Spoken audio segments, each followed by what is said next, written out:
Namu myoho renge kyo. Namu myoho renge kyo.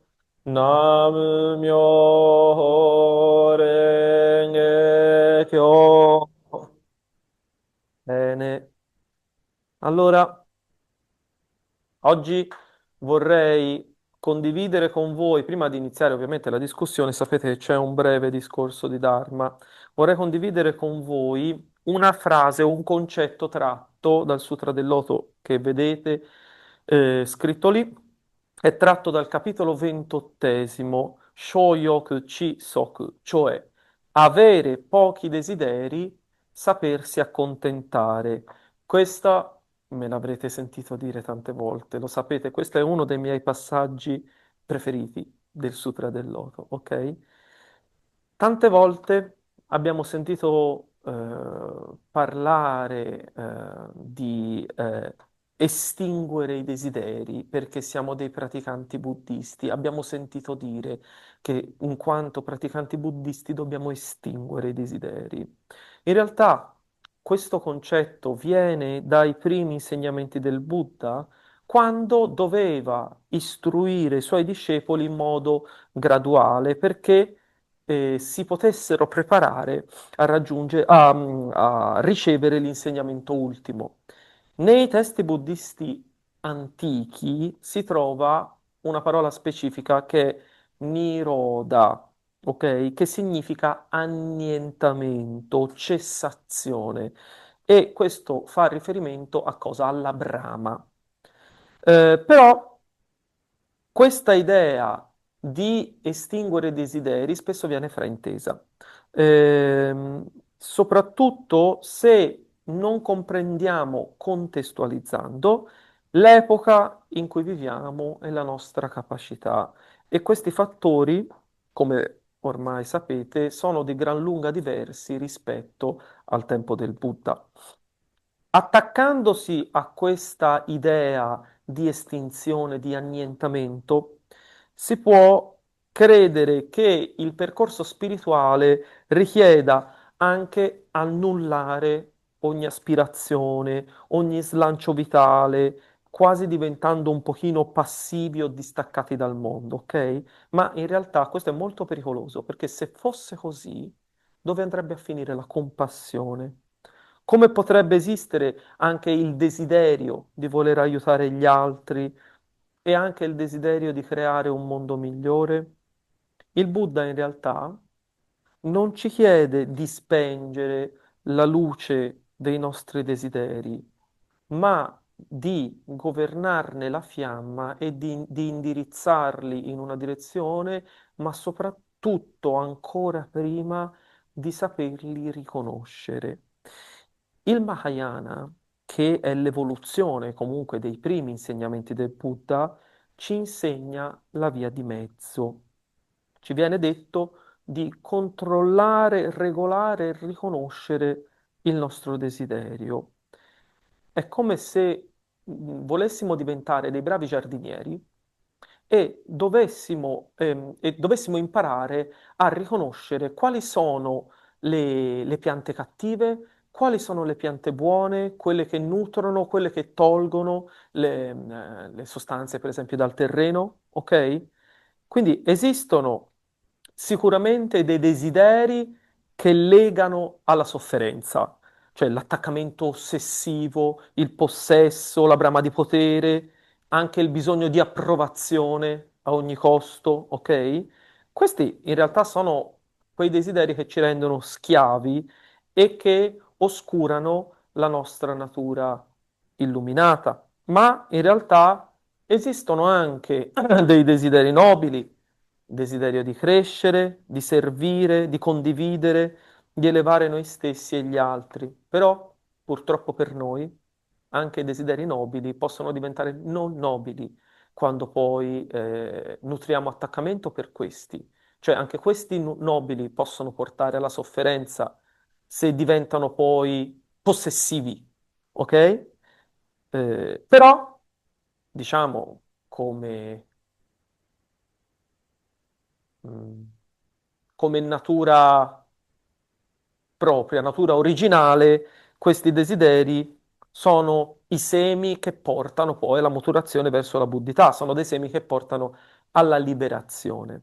Allora, Shoyoku Chisoku in realtà non è una condanna del desiderio, ma è un'azione introspettiva e di discernimento che ci conduce a ridurre i desideri negativi e a indirizzare l'energia che noi mettiamo verso il bene. Ok? E, in questo modo il cuore può riconoscere e vedere anche piano piano la serenità interiore. Quando impariamo a riconoscere la brama egoistica, allora se la riconosciamo piano piano possiamo anche governarla. Il problema alla base è sempre il saperla riconoscere, ok? Io dico sempre, magari anche nelle conversazioni private che abbiamo avuto in passato, quando una persona già riconosce qualcosa, il lavoro difficile è già stato fatto, perché la grande sofferenza viene quando non ci accorgiamo delle cose, ok? Ehm, Poi, poche righe dopo, sempre nel capitolo 28 del Sutra del Loto, ci viene data dal Buddha un'altra verità. La frase dice questo: ciò che desidera non resterà inappagato. Nella vita presente sarà in grado di ottenere le ricompense dei suoi meriti. Questo è interessante perché questa frase sembra contraddire quello che è stato detto prima. Prima viene detto che avremo pochi desideri e poi ci dice, mai, ciò che desidera sarà appagato. Beh, quindi, allora, in realtà è esattamente l'opposto, non è una contraddizione. Nel Sutra del Loto non è mai promesso che ogni capriccio, diciamo, verrà esaudito o la brama verrà sempre portata a fruizione, ok? Ma praticando il buddismo in maniera coerente con l'insegnamento del Buddha, e che vuol dire attraverso il karma di pensiero, parola e azione, allora in maniera naturale, e proprio questo è naturale, la nostra pratica e ciò che pensiamo si allineerà al pensiero del Buddha, all'insegnamento del Buddha. Va bene? Quindi quando aspiriamo a una crescita interiore, a una maturazione, aspiriamo al bene degli altri, va bene, alla pace collettiva anche. Questo è ciò che ci porterà poi a una forza e questa forza andrà a fruizione. Ricordiamo i fattori, chiamiamo del desiderio, ma per usare una parola che a me piace di più, i fattori dell'aspirazione, proprio per trovare una parola che, anche se voi sapete che a me non mi piace attaccarmi alle parole, perché è soltanto così un nome che noi diamo, però per distinguere tra brama e aspirazione. Brama è qualcosa che porta sofferenza, aspirazione è nobile, quindi sono cercare ciò che appaga l'ego, scusami, cercare non ciò che appaga l'ego, ma ciò che libera l'ego, ok? Orientare le nostre energie verso ciò che è vero, che è buono, che è giusto e agire motivati sempre dalla saggezza e dalla compassione. Le ricompense e i meriti di cui parla il Sutra dell'Oton in quest'altra seconda frase, no? Nella vita presente sarà in grado di ottenere le ricompense e i meriti. Eh, non sono dei meriti esterni, la vincita al Superenalotto, magari, ma non stiamo parlando di quello, ma è l'ottenimento di un cuore pacifico, perché questo cuore è stato liberato dalla brama e dall'ego, va bene? E quindi anche in situazioni spiacevoli, in circostanze non ideali, si può mantenere una serenità di base che va oltre ciò che ci accade e succede intorno a noi. Ovviamente, tutto quello che ho detto è molto bello, è molto, molto facile a parole, va bene? Ma nella pratica, allora, come possiamo vivere tutto questo? Allora, io direi, dico come faccio io, come sempre, perché parto sempre dalla mia esperienza personale. osservare quello che ci succede nella vita, cioè i nostri desideri, le nostre aspirazioni e osserviamo in maniera neutrale per quanto più possibile e ci chiediamo, ma questo che io sto provando, dove porta? È una cosa che porta verso un sentiero di bene, di benevolenza, che può beneficiare me e gli altri, oppure è qualcosa che mi nuoce o che può nuocere agli altri? Ehm,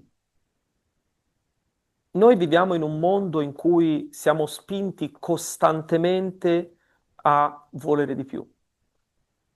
Siamo indotti a desiderare più dagli altri, costantemente, sempre.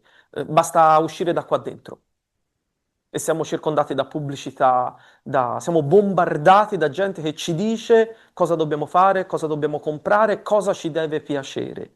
Quindi agire nell'ottica del Sutra del Loto in realtà è piuttosto rivoluzionario oggi. Pensate 3000 anni fa, 3500 anni fa, quando era. Ok? Quindi dobbiamo avere il coraggio di dire anche ho abbastanza, sono abbastanza. Ok? Scelgo di contenere la mia brama e la indirizzo verso qualcosa di positivo, di nutriente per me e per gli altri. E questo non è per rassegnazione, ma in realtà per sazietà. E questa sazietà avviene quando la vita è allineata con l'insegnamento del Buddha. Va bene? Ora, con questo ho concluso la parte di introduzione del discorso. Adesso passiamo alle domande. Va bene?